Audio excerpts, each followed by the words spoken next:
Orientalism in exchange. To the editors. Insouciant, outrageous, arbitrary, false, absurd, astonishing, reckless. These are some of the words Bertrand Ruiz uses to categorize what he interprets as me saying in Orientalism. Yet, despite these protestations, the sheer length of his diatribe over the 4 years of gestation he needed to produce it suggests that he takes what I say quite seriously. Non-Orientalist though I may be, it is edifying to note that between Lewis and his Princeton co-luminary Clifford Geertz, whose rather trivial arguments against me were presented only a few weeks before, they seem to have unlimited indulgence to display their attitudes in the New York Review of Books, given that Orientalism was already reviewed in its pages 3 years ago. Lewis's verbosity scarcely conceals both the ideological underpinnings of his position and his extraordinary capacity for getting everything wrong. Of course, there are familiar attributes of the Orientalist breed, some of whom have at least had the courage to be honest in their active denigration of Islamic, as well as other non-European peoples. Not Lewis. He proceeds in his usual mode by suppressing or distorting the truth by innuendo. Methods to which he adds that veneer of omniscient, tranquil authority, which he supposes is the way scholars talk. The fact is that the present political moment allows him to deliver ahistorical and willful political assertions in the form of scholarly argument, a practice thoroughly in keeping with the least credible aspects of old-fashioned colonial Orientalism. And to imply, as he does, that the breach of Orientalism dealing with Islam and the Arabs is a learned discipline that can be compared with classical philosophy, as appropriate as comparing Professor Menachem Nelson, Israeli Orientalist and civilian governor of the West Bank, with Williamovitz. On one hand, Lewis wishes to reduce Islamic Orientalism to the status of an innocent, enthusiastic department of scholarship. On the other, he wishes to pretend that Orientalism is too complex, various, and technical to exist in a form for any non-Orientalist, like myself and many others, to criticize. Lewis's tactic here is blatantly to oppress a significant amount of history. European interest in Islam is derived from a fear of a monotheistic, culturally and militarily formidable competitor to Christianity. The early scholars of Islam, as numerous historians have shown, were medieval polemicists writing to ward off the threat of Muslim horrors and apostasy. In one way or another, that combination of fear and hostility has persisted to the present day. Both in scholarly and non-scholarly attention, and Islam, which is viewed as belonging to a part of the world, the Orient, counterimposed imaginatively, geographically, and historically against Europe and the West. The most interesting problems about Islamic or Arabic Orientalism are, first, the forms taken by the medieval vestiges persisting in it so tenaciously, and, second, the whole history and sociology of connections between it and the society that produced it. There are strong affiliations between Orientalism and, for example, the literary imagination, as well as the imperial consciousness. What is therefore striking about many periods of European history is the traffic between what scholars and specialists wrote and what poets, novelists, politicians, and journalists wrote about Islam. In addition, and this is what Lewis neither can nor will deal with, there is a remarkable but nonetheless intelligible coincidence between the rise of modern Orientalist scholarship and the acquisition of vast Eastern empires by Britain and France. Although the relationship of a classical education within British education contemporaneous with the extension of the British Empire is more complex than Lewis might suppose, No such glaring coincidence exists in the modern history of classical studies. Much of the information and knowledge about Islam and the Orient that was used by the colonial powers to re-justify their colonialism derived from Orientalist scholarship. Even if the reverse is not entirely true, a fairly consistent exchange still continues between area scholars like Orientalists and government departments of foreign affairs.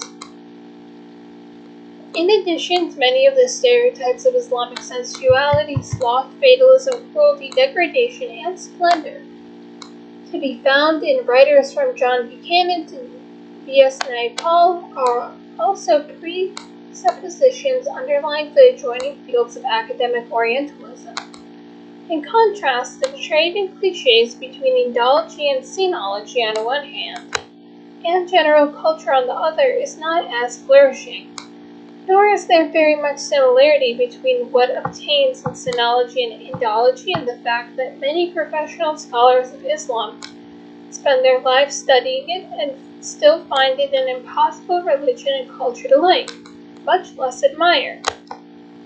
To say that this is a matter of not espousing fashionable causes is not quite to address and question of why, for example, so many Islamic specialists actively work for, were, and still are routinely consulted by governments, whose designs in the Islamic world are economic exploitation, domination, or outright aggression. Or why so many Islamic scholars like Lewis himself will voluntarily feel that it is part of their duty to mount attacks on modern Arab or Islamic peoples with the pretense that classical Islamic culture can nevertheless be the object of disinterested scholarly concern. The spectacle of specialists in the history of medieval Islamic guilds being sent on State Department missions to brief area embassies on U.S. security interests in the Gulf does not spontaneously suggest anything resembling love of Hellas. But it does suggest Lewis and, of course, Milson, the Orientalists, who each in his own way put the theory directly into practice. It is therefore not surprising that the field of Islamic and Arabic Orientalism, always ready to deny its complicity with state power, has never produced a critique of the affiliations I have just been describing, and that Lewis can utter the amazing statement that a criticism of Orientalism would be meaningless.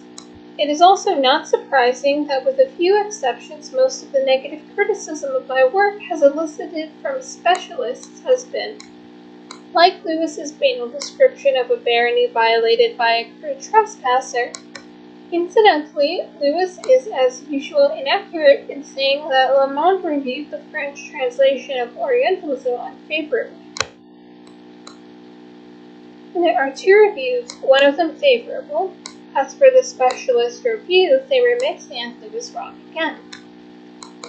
The special issue of Annales on Islam gave a good review, as did most of the contribution to a symposium on the book on the Journal of Asian Affairs. The only specialists, again with a few exceptions, who attempted to deal with what I discuss, which is not only the content of Orientalism, but its relationships, affiliations, political tendencies, worldview, personologists, Indologists, and the like. One example is Benjamin Schwartz of Harvard, who used the occasion of his presidential address to the Asian Studies Association not only to disagree with some of my criticism, but also to welcome my arguments intellectually. The Arabists and Islamicists have responded with the aggrieved outrage that this is their substitute for self-reflection. Most of them use words like malign, dishonor, libel, as if criticism itself were an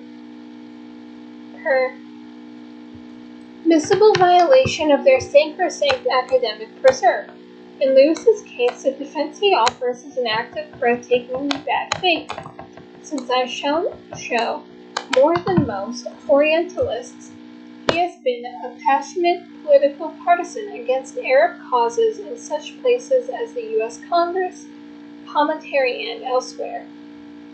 The proper response to him must therefore include an account of what politically and socially he is all about when he pretends to be defending the honor of his field, a defense which, it will be evident enough, is an elaborate confection of ideological half-truths designed to mislead non-specialist readers.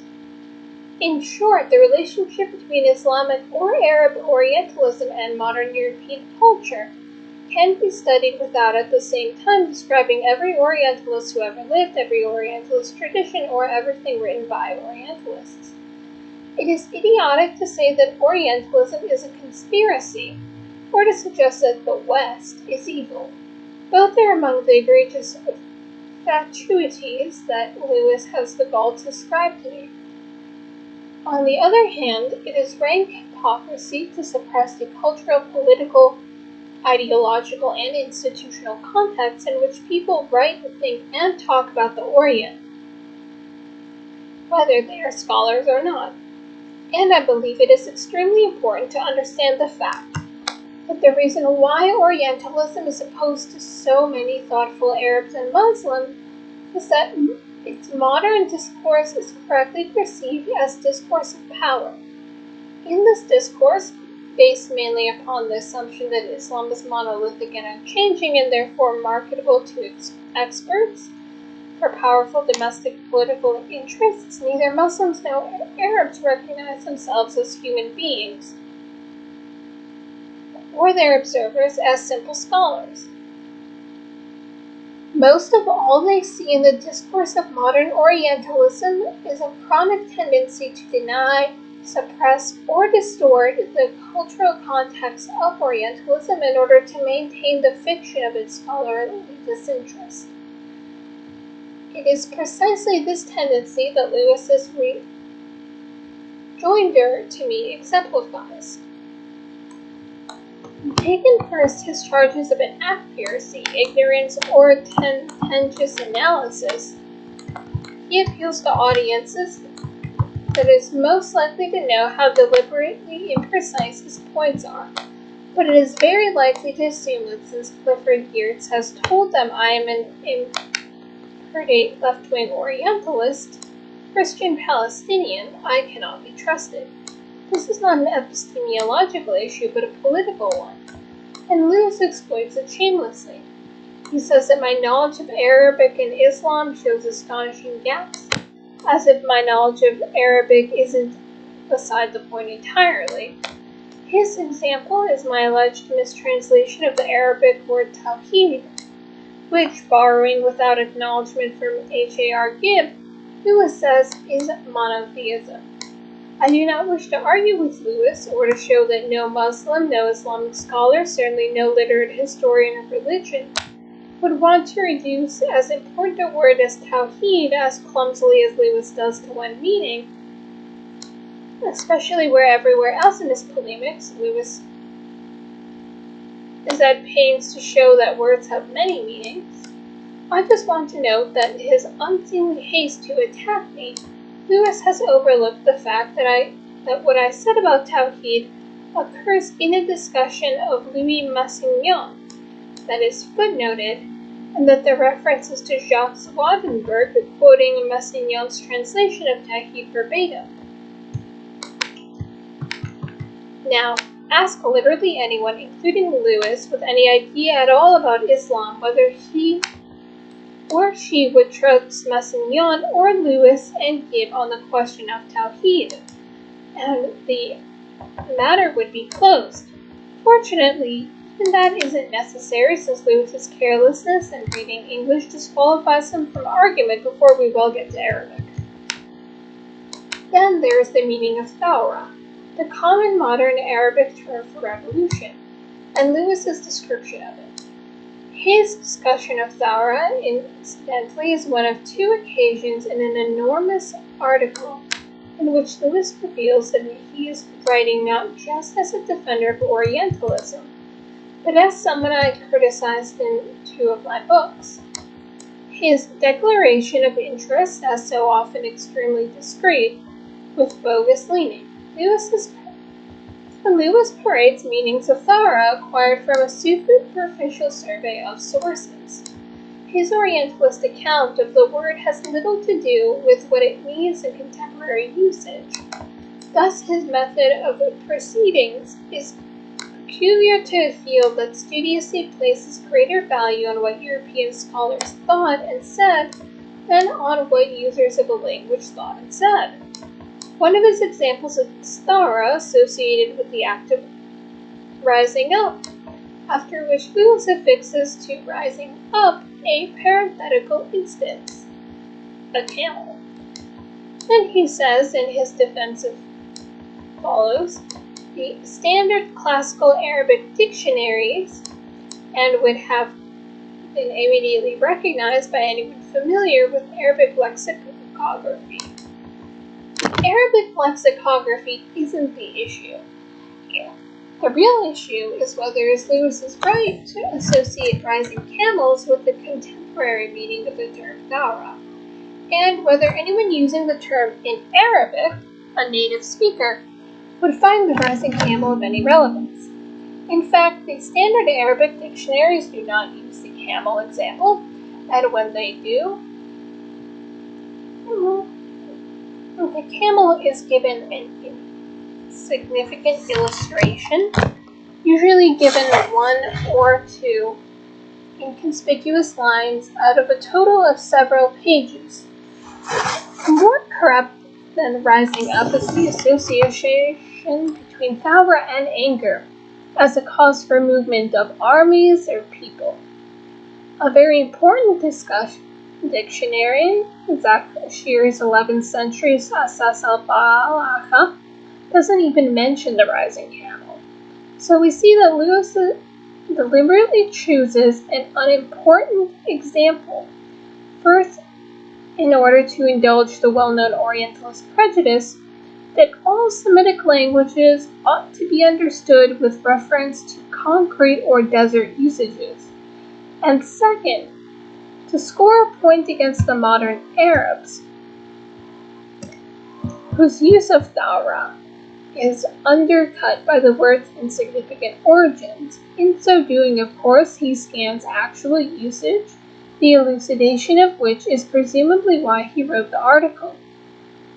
Lewis's master in this procedure is Renan, whose hatreds of Arabs and Jews was customarily raced with instances revealing the primitive, arrested mentality of desert dwellers lurking beneath the superficiality of a modern exterior.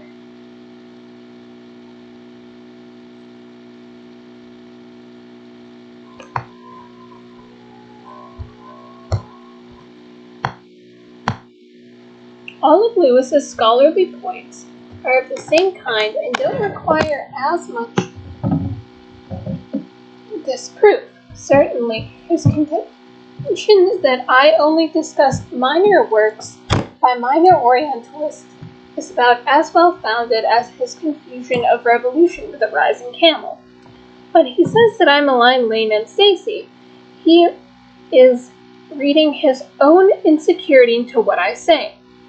For my purposes, Lane's Modern Egyptians was more important than his lexicon, to which I devote some words because so many writers, including Flaubert and Nerval, make use of it as a canological authority on Oriental life, merely to say that the lexicon is much more unimportant.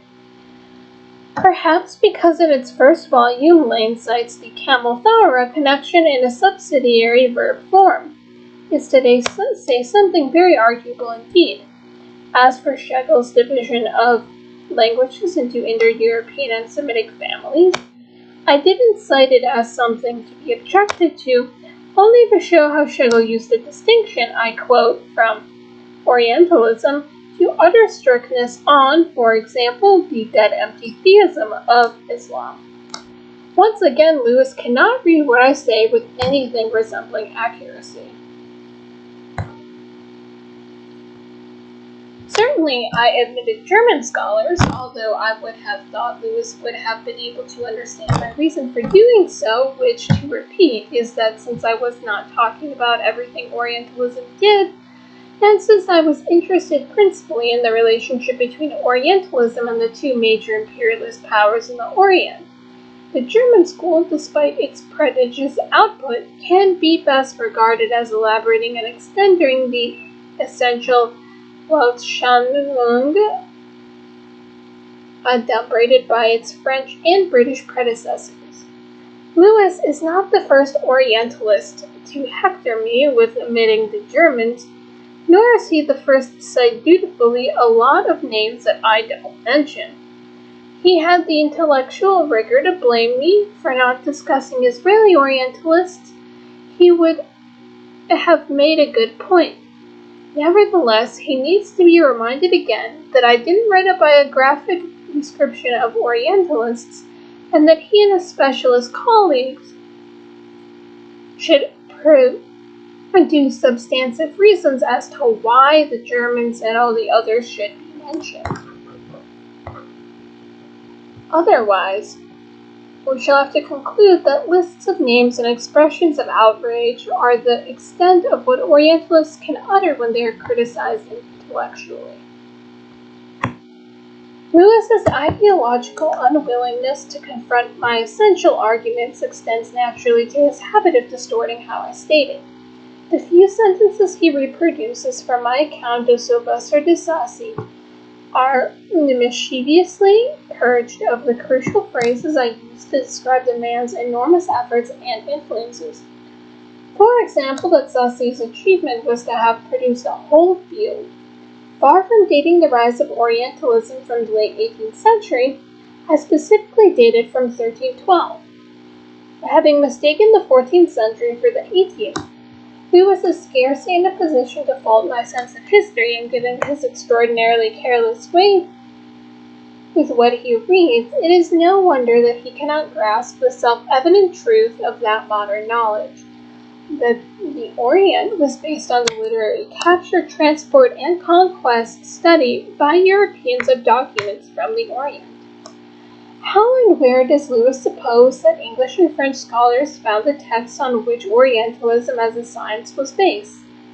Does he seriously believe that we can just pretend, as he does, that conquest and acquisition played no part in what Raymond Schwab calls les étapes littorales of Orientalist history? The rest of Lewis's detailed criticisms have a distinctly nasty political tone about them. When he says I don't attack the Soviet Orientalists for their attacks on Muhammad, he signals to the audience that I may after all be a Soviet apologist. This is a bit of red baiting, cannot conceal the obvious, that if the Soviet Russian Orientalists attack Islam, they also attack Christianity, Judaism, as well as other religions for being opiates of the people. There is a difference between that, however, and individuously singling out Islam, a practice more common among Western Orientalists. Interestingly, Lewis doesn't mind citing the great Marxist scholar Robinson, but he opportunistically omits to mention that far from being a routine academic Marxist, Robinson was the professional Stalinist member of the French Communist Party. That when Robinson said of my formulations that pushed to the limit that would lead to a kind of Stalinism, Robinson also made it clear that I did not so push my formulations, and that in his book, La Fascination d'Islam, and an interview given to Al-Halawetis, Robinson made it abundantly clear that he was in substantial agreement with my work. So sloppy a performance somewhat undermines Lewis's claim to scholarly validity and intellectual precision. As a defense of Orientalism, then, what he says must be judged on the political grounds which his rhetoric has insufficiently hidden. Most Arabs and Muslims today would consider Lewis as their ideological and political enemy, that his books have been translated into Arabic, and much of his popularity is much a sign of his popularity among Arabs and Muslims as the Hebrew translation of my book, The Question of Palestine, is a sign of my popularity in Israel. When he claims that my views about Arab scholars show contempt for them, he clumsily misses the point I was making, that Western Orientalists don't feel they have to read Arab journals as much as Arabs feel they must read Western journals. That this is the context of my remark about the absence of a major Arab journal. As a perfect instance of what I mean, there is Clifford Geertz's study of a Moroccan market. Aside from giving no proof that he knows the spoken or written language of that market, Geertz affixes 28 pages of double-columned footnotes in extremely fine print as bibliographical and critical support for his depiction of a Moroccan soup. In none of this is there any mention of Arab scholarship, much less of Arabic literature, anthropological observations, or history. All the references are essential to European and American sources. No content with pretending that he is a defender of the Arabs. Lewis insinuates that as a Christian Arab, I must be perceived as demonstrating the insecure minority status I feel as a non-Muslim within the Islamic world. Geertz openly says the same thing. Having the bad taste to explain to me, as a left-wing Christian Palestinian in an omnibus review of several books that makes a good point of not saying anything about the racial origins of authors whose views he is evidently in political and intellectual agreement, that Geertz should also pair me off with Ali Kiduri, whom he describes as a right-wing Iraqi Jew, really underlines the racist Orientalist habit of reducing the intellectual positions of wogs to their ethnic genealogy, then pairing them off like matched fighting cocks. Would it be regarded as within the limits of polemical etiquette where I sit similarly to comment upon the ethnic origins of my assailants? Since Lewis's apologia and attack in the New York Review of Books borrows verbatim from his congressional testimony, his ecological homily on the polluted meaning of the word Arabist, it is proper for me to sketch out the reality of his position and of his scholarly activities. He is a frequent visitor to Washington, where his testimony before the likes of Senator Henry Jackson mixes standard Cold War bellicosity with fervent recommendations to give more and more arms, presumably so that we may go on improving the lot of Muslims and Arabs who fall within the range of artillery and air power. He gives university lectures on subjects as media and techniques of propaganda in Islam, in which a highlight of the talk is an elusive, Lewis is always elusive, comparison of the opening phrase to an Islamic call to prayer. God is great, Allah Akbar, with Sikh Heil and Il Duce. Although I hasten to add that to their credit, his audiences on such occasions have received his remarks unkindly. He has seen the nerve to pretend that only the Arabs are sensitive to what is taught in U.S. and European universities, whereas he knows as well as anyone that American committees have conducted studies which look for bias and political prejudice in exactly the same places. In fact, he is quoted as having said, in terms very far from those a disinterested scholar might be expected to use, that if need be, they ought to wage battle from the relative safety of the growing Jewish studies program.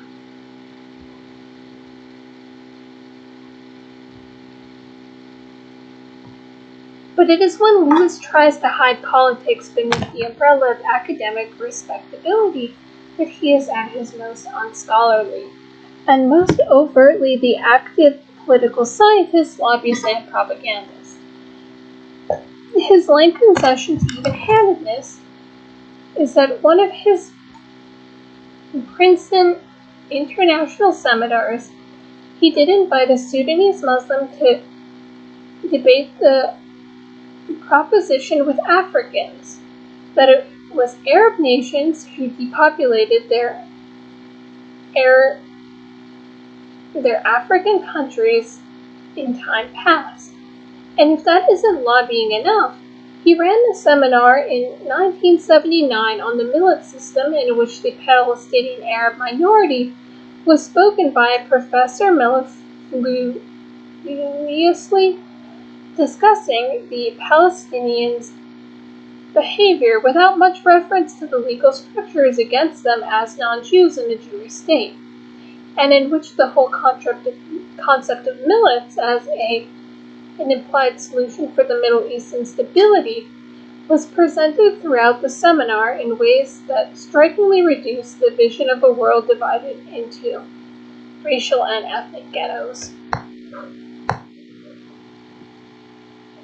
Thus, for the past several years, Lewis has been engaged in preaching scholarship and practicing politics. It is, of course, quite natural for scholars to have political views and even to impart those views onto their students and colleagues in an honest manner. Lewis is guilty of no such balance or discipline. Politics always overrides everything except the facade of scholarship. Only the Arabs among the peoples, he says with characteristic modesty, vituperatively attacking Orientalists. Could it perhaps be that the Arabs find Orientalists, like Lewis, particularly hard not to attack, especially when political attack is the real substance of the scholarship such Orientalists offer? When Lewis writes as a professional Orientalist historian that, unlike countless millions of refugees in Europe, Asia, and Africa who were displaced in the aftermath of World War II, the Palestinian refugees were not resettled but kept in their camps for 30 years. To retain the identity imposed on them by the defunct British Mandate and use it to resist absorption into the vast lands expanding the economies of the Arab world required a great act of will, and it was a remarkable achievement of the Palestinian Arab leadership. We find not history, not scholarship, but direct political violence substituting for reasoned judgment.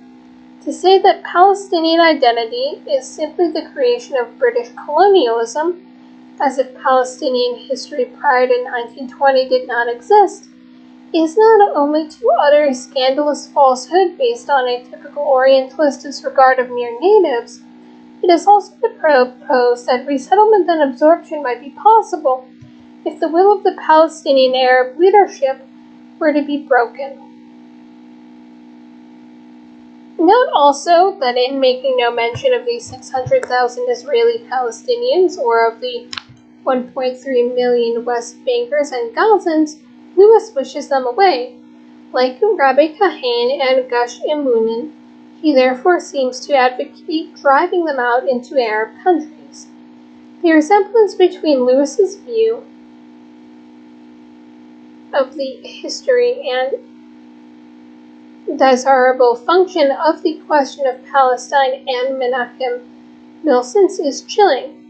Milson, of course, has the West Bank, Gaza, and Lebanon upon which to project his idea, and General Sharon's tanks and jets to impose them. Lewis's field of operation is the scholarly equivalent of theirs, although he calls what he does Orientalism.